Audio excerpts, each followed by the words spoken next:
महाराज जी, जैसे मैं आपको देख रहा हूँ, क्या इसी प्रकार राधा कृष्ण को भी देखा जा सकता है?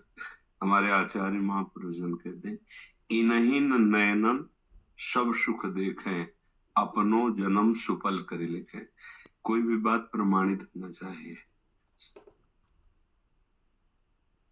जिस समय आप निरंतर नाम का रटन करके ये स्थिति प्राप्त कर लेंगे जो देवर्षि नारद जी ने कहा है, तदर्पिता अखिलाचारिता तद स्मरणेन परम व्याकुल देते। समस्त आचरण भगवत समर्पित, और एक सेकंड के लिए भी भूलने पर ऐसा लगे जैसे प्राण निकल गए। तद विस्मरणेन परम व्याकुल, जैसे मछली को बाहर निकालो तो जल के लिए वो तड़प तड़प कर प्राण त्याग देती है। त्रिभुवन की राजलक्ष्मी देने पर भी जो आधे पल के लिए प्रभु का विस्मरण न होने दे, ऐसा महाभागवत निरंतर भगवदाकार स्थिति में जब वो विराग्नि का अनुभव करता है तो सारा का सारा अहम और मम मल ये भस्म हो जाता है। भगवान सामने ही है, पर हमारे नेत्रों में दो पर्दे चढ़े हुए हैं, एक अहमता ममता, ये जग में दुखदाई। ये जगत स्वरूप दिखा रहा है अहम और मम, इन दोनों का समर्पण हो जाए तो इन्हीं नेत्रों से वही वो है।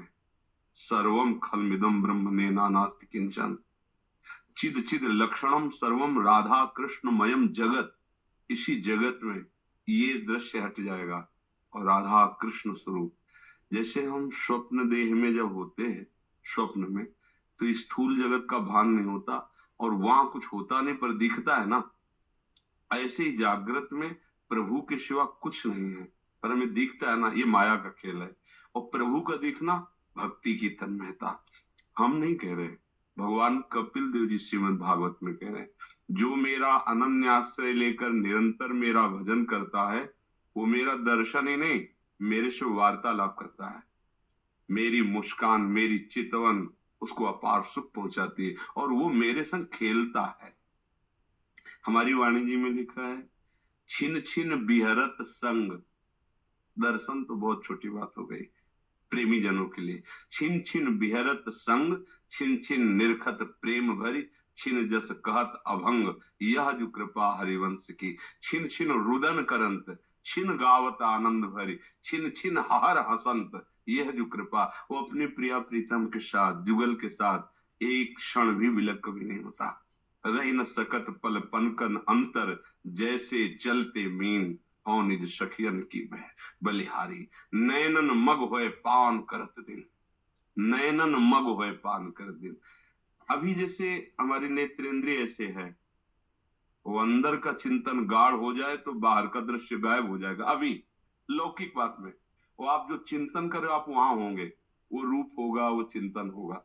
जैसे आपको कोई प्रिय मित्र है और उसने कहा कि मैं भी साथ चलूंगा और वो आ नहीं पाया, आप यहाँ वार्ता में सुख ले रहे हैं, अचानक उसकी याद आई, यहाँ का दृश्य देखते हुए भी आप यहाँ नहीं है, आप वहीं होते, काश अगर वो विघ्न न पड़ता और मेरे साथ आता इस आप डूब गए आप उसमें, तो ये दृश्य गायब हो गया। आप यहीं बैठे, यही कान है पर आपकी श्रवणेन्द्रीय मन सहित कहीं और लग जाए तो नहीं सुनाई देगा आपको, वही दृश्य दिखाई देगा पर वो असत है नहीं। और ये है, जब इनमें ऐसा गाढ़ चिंतन हो जाए कि इनके सिवा कुछ और एक भी वृत्ति न रह जाए और ऐसी व्याकुलता कि अब जिया नहीं जा रहा, तो उसी समय वो प्रकट हो जाते हैं। तो उनके प्रकट होने के पहले ही हमारे नेत्रों में प्रकाश आ जाता है। जैसे सूर्य के प्रकट होते ही, मान लो अभी सूर्य प्रकट तो नहीं हुए पर अंधकार कहीं नहीं देखो, और होते ही दिव्य प्रकाश आ जाता है। ऐसे भगवान जिसको साक्षात्कार कराना चाहते हैं तो ये मायामल का नाश हो जाता है इन्हीं नेत्रों में। और यही नेत्र दिव्य नेत्रों से प्रकाश है। जैसे अर्जुन को विराट रूप के लिए दिव्य दृष्टि दी तो माथे में नेत्र थोड़ी प्रकट हो गए, उन्हीं नेत्रों में पावर आ गया और देख पाए। ऐसे ही निरख नयन हरिवंश, इन्हीं नेत्रों में प्रेम। अब ये मायामल जो त्रिगुणात्मिका माया का दर्शन कर रहे थे, स्त्री पुरुष जड़ चैतन्य अच्छा गंदा ये सब, ये खत्म हो गया। अब उसकी दृष्टि में प्रिया प्रीतम दिखाई दे रहे, केवल प्रिया प्रीतम दे। चिद चिद लक्षणम सर्वम राधा कृष्णमयम जगत, सर्वम शब्द है ना, उसे जड़ दिखाई दे रहा है न चैतन्य। एक नरहरिदास के महापुरुष हुए हैं, प्रेमी महाभागवत, तो वो कह रहे हैं, जाको मनमोहन दृष्टि परे, सो तो भयो सावन को आंधरो, सूझे रंग हरे हरे, जाको मनमोहन दृष्टि परे। जड़ चैतन्य कछु नहीं दिखत, जित दिखत तित श्याम खड़े, बिहुहल बिकल संभार न तन की, घूमत नैना रूप भरे, घूमत नैना रूप भरे। करनी अकरनी दो विध भूले, विध निषेध सब रहे धरे, नरहरिदास ते भय बावरे, जे या प्रेम प्रवाह परे, केवल प्रिया प्रीतम। पर बस बात यही है, अहम का लय हो जाना और निरंतर भगवदाकार वृत्ति होना, निरंतर भजन, तब भगवत साक्षात्कार होता है।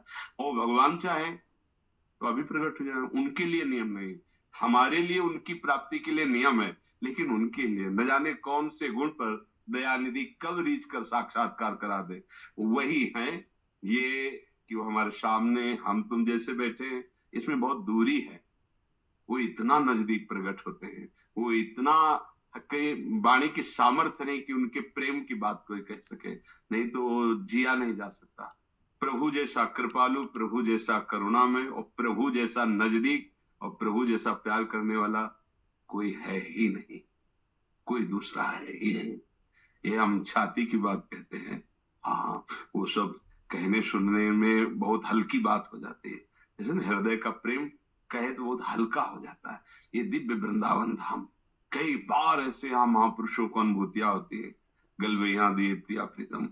अब वो कोई शब्दों से तो ये उसका तो कैसे उसका वर्णन करे। हाँ, इस रज का सेवन करे, रसिकों की पद्धति के अनुसार चित्त को प्रिया प्रीतम में निरंतर समर्पित करे, तो निकष कुंज ठाढ़े भय, भुजा परस्पर हंस, श्री राधा वल्लभ मुकमल, निरख नयन हरिवंश। इन्हीं नेत्रों से देखो, इन्हें नयनन शब्द पर पहले त्रिगुणात्मिका माया के पर्दे का ऑपरेशन हो, गुरु कृपा से पहले नेत्र परिवर्तन हो, इनके ऊपर जो पर्दा चढ़ा है, मैं मोर तय तोर अच्छा बुरा, इसका पहले नाश हो भजन के प्रभाव से, फिर आएगा। आप समझे? जी, अगला इनका